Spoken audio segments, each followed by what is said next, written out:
What's up? This is Tyler with Most Simple Guitar Lessons. I'm going to show you how to play Spiderweb on acoustic guitar. If you find this video helpful, please like and subscribe. I'd really appreciate that. Let's get started. So to play this song, you'll be in standard tuning with your Capo on 2. For the first part, you'll have your pointer finger on the 8th fret of the G string and the 9th fret of the D string.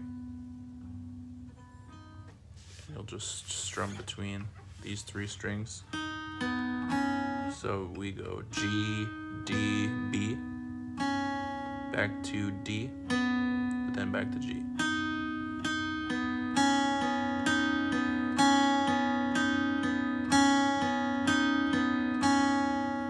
So that's the first part.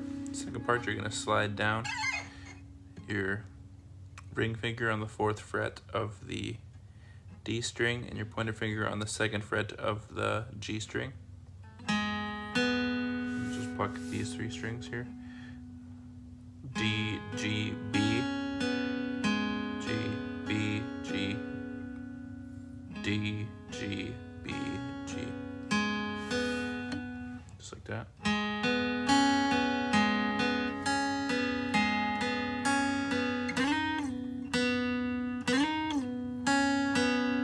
The last part, so you go 1, 2, 3, 4.